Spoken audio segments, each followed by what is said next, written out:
Now here, I'm gonna debunk a lot of the myths, which is the status quo, I believe, is for past generations, okay? We're dealing with millennials, which this is an opportunity for them to get out there and actually pursue something and not have to follow a certain mold that their parents did or their grandparents did. So I'm a big advocate of staying with what you love and staying with what you're good at, getting that experience, working your way up. A lot of times in our 20s, we're told like we need that safe job with the pension, the benefits, all of that. But what we're seeing now, especially in my work, is people are waking up at 35, 45 and saying, I hate my job. Why did I do this? I did what I was supposed to do, yet I'm so unhappy. So we're hoping to break that cycle with this next generation. And I'm gonna tell them, stick with what you love, what you're good at, and it will all come together for you. Well, the number one thing I always tell my ladies when they're starting a business is to create a purpose-driven business. In this day and age with the new paradigm, women want meaning in their work. So if we start from really thinking about what is our big why? Why do we want to start a business? Does it mean something to us? Do we have something we want to get out there in form of service? Well, at the end of the day, let's keep it real, okay? We have these great men who are supporting us, and certainly the paradigm is shifting where men are stepping in to support women so that we can be out there leading. But in reality, we still go to work each day, run businesses, and then come home, have to do the kids and all the stuff at home as well. So it's really important for women that we find time to focus on our work, really to remove all of the distractions, carve out the time on the calendar and say, during this time, all I'm gonna do is work and everything else has to be set aside.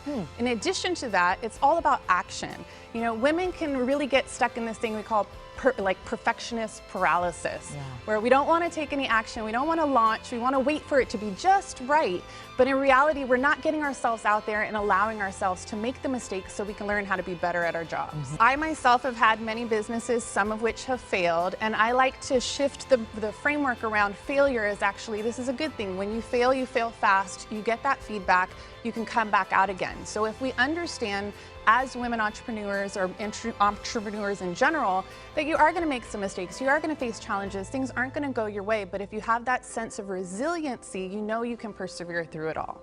It's been found that men go after the job or the opportunity for the promotion when they feel that they're 60% ready for it, and women wait till they feel 100% ready. So part of what we want to do today is empower women to go after that, and part of that is really preparing yourself so that you feel confident, you feel worthy, and you're going in really knowing what to do.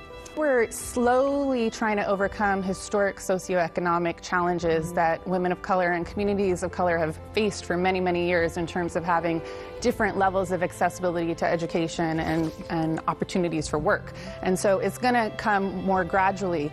But it's exciting to know, especially in the fields of entrepreneurship, that women of color are creating businesses at a really enormous rate. So that's exciting. It is possible. I did it myself. I started a side hustle, a small business on the side while working my 9 to 5. Side hustle. It's a side hustle. Okay. Just an extra $500 or $1,000 a month. Couldn't that change the lives of so many people? Completely. That's why I'm so passionate about this, because the marketing makes us believe that we have to leave our jobs, become a full-time entrepreneur, but people get out there and really struggle.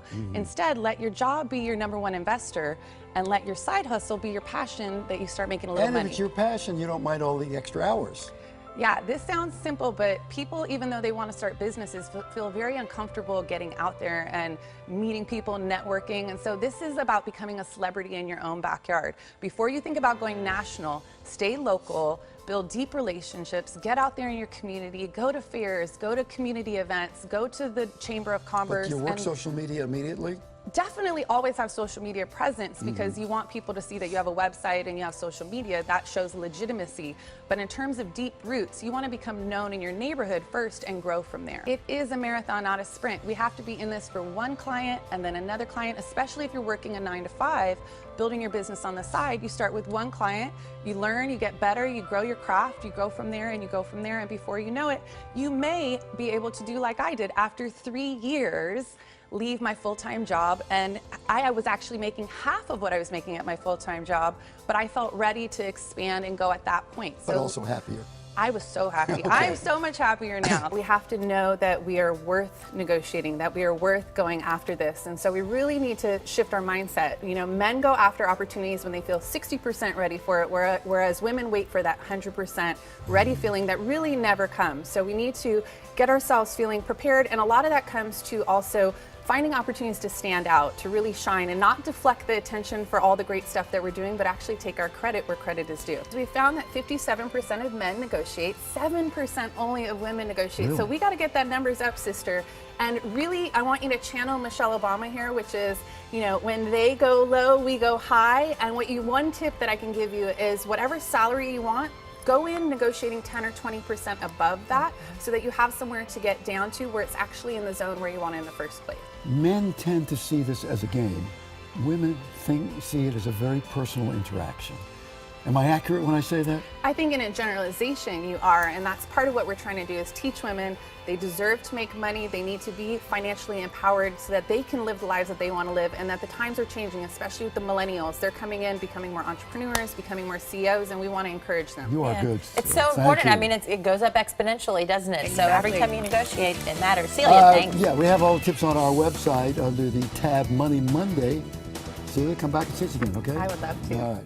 And you think the Me Too has given a lot of people courage to step forward? Absolutely. I was having this conversation last night. They were saying, well, why haven't women ever said anything? Why is it happening so much now? And it's because if you say something and you say something and I say something, we can't be singled out. You know, we can all go in together and say, this has happened to all of us. Now people are listening versus it's just me, and they say, well, maybe it's not real, or maybe something's wrong with her. But if we are all doing it together, we can stand strong and stand up for each other. This is part of what we've seen also after the 2016 election, is a lot of people have said, wow, I was really in a bubble. And I was unaware of the life of other people out there and what they've been going through. And certainly with all of the women's marches and women's movements happening now, women are starting to speak up, and we're seeing the momentum around this issue where people are saying, this is happening, whether it's your story or my story, it is an existing story. And as we know, only 1 in 4 women who have gone through sexual assault or harassment are even reporting it. So just the awareness of, you know what, this is probably way more prevalent than I think it is, and it's not just in the workplace, it's in the homes, it's in our communities, it's everywhere happening. This is an old paradigm. This is unfortunately an old masculine paradigm, an old white masculine paradigm, and we're hearing from all people that are saying that is not fitting.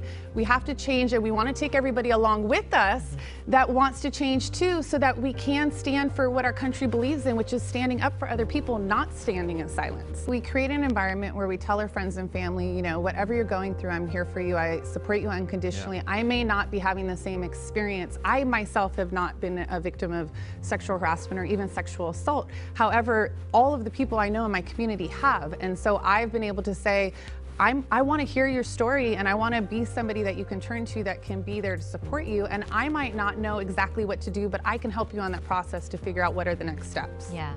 Really good information. And if you want more about Los Angeles-based certified life and business coach Celia Ward-Wallace, you can check out her website.